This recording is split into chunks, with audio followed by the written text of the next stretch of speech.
দ্রব্যমূল্যের অবস্থা অসহনীয় পর্যায়ে চলে গেছে। মানুষের ক্রয় ক্ষমতার বাইরে। আমরা এখন অনেক কিছুই আগে 5 কেজি কিনলে বা 2-3 কেজি কিনলে এখন কিনি আধা কেজি 1 কেজি। আমরা যে ছোট আগে ইলিশ মাছ 500 টাকা 600 টাকা কিনতাম, এখন 1200 টাকা। তো যেখানে আমরা যাই ওখানে যে জিনিসপত্রের দাম চড়া। আমাদের দেশে স্বাভাবিক থাকে না, আমাদের দেশে দাম বাড়ে, এটাই সবচেয়ে বড় দিক। আর একবার দাম বাড়লে সেটা কমে না। তেলের অবস্থা, তেলের 4 টাকা লিটার বাড়ানোর পরও স্বস্তি নাই, চাহিদা অ্যাভেলেবল হয় নাই, চাহিদার মতো তেল আমরা পাইতেছি না। বাজারে সব কিছুর দামই বৃদ্ধি পেয়েছে। যেমন আমি এইমাত্র এখান থেকে মশলা কিনলাম, প্রতি কেজিতে মশলাকে 150 টাকা ডিফারেন্স। আমি তেল কিনতে গেছি প্রতি লিটারে 15 টাকা 12 টাকা ডিফারেন্স। তারপরে সবজি কিনতে গেছি, ওখানে প্রতি সবজিতে 5 টাকা 10 টাকা করে বৃদ্ধি পাইছে। মানে প্রত্যেকটা মাছ বাজারে গেছি, মাছ বাজারে একই। আমরা যে ছোট আগে ইলিশ মাছ 500 টাকা 600 টাকা কিনতাম, এখন 1200 টাকা। তো যেখানে আমরা যাই ওখানে যে জিনিসপত্রের দাম চড়া, তেলের দাম বাড়তি, সবজির দাম বাড়তি। আমরা যারা সাধারণ মানুষ আছে আমরা কি করে খাবো? দ্রব্যমূল্যের অবস্থা অসহনীয় পর্যায়ে চলে গেছে। মানুষের ক্রয় ক্ষমতার বাইরে। আমরা এখন অনেক কিছুই আগে 5 কেজি কিনলে বা 2-3 কেজি কিনলে এখন কিনি আধা কেজি 1 কেজি। আয় তো নাই, মানুষ তো আমাদের তো আয় বাড়ে নাই। তো এই হলো অবস্থাটা। এটি আর কি বলবো, অল্প কথা, আর বেশি বলাটাও তো আবার বলা যাবে না। খরচ বাড়তেছে কিন্তু আয় বাড়তেছে না, আয় বাড়ে নাই, মানুষ ব্যবসা বাণিজ্য বন্ধ, মিল ইন্ডাস্ট্রি নেই, চাকরি নেই মানুষের, এই সমস্ত কারণে ইয়া। আর বেশি বলতে পারি না ভাই। আমাদের দেশে স্বাভাবিক থাকে না, আমাদের দেশে দাম বাড়ে, এটাই সবচেয়ে বড় দিক। আর একবার দাম বাড়লে সেটা কমে না।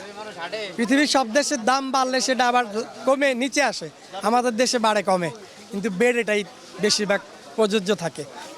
আর তেলের দাম না বললেই না, 500 টাকায় যে 3 লিটার তেল নিতাম এখন 605 টাকা হয়ে গেছে।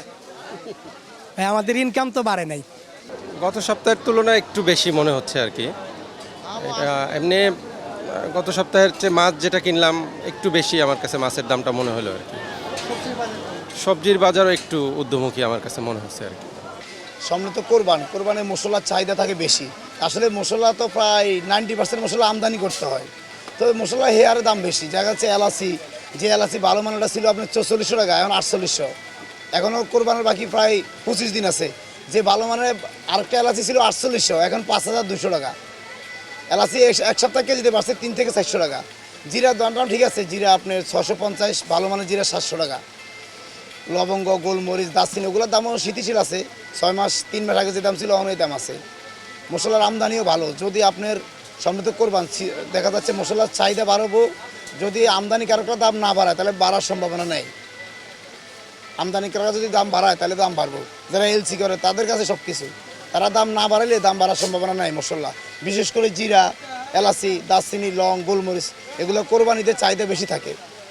যে ভালো মানের এলাচি ছিল 4400, এখন 4800। এলাচির দামটা একটু বাড়ছে, অন্যান্য মশলার দাম ঠিক আছে।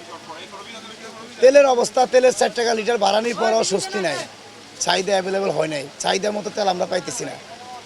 1-2 কোম্পানি তেল দিচ্ছে, তাও কম দিচ্ছে, সরবরাহ ঠিক না। ডিলার বলতেছে তেল কোম্পানি কম দিতেছে, এখন চাহিদা আগের থেকে কম। আরও দাম বাড়ছে, দাম বাড়ার পরও চাহিদা ঠিক হয় নাই, চাহিদা অনুযায়ী সরবরাহ দিচ্ছে না তেল।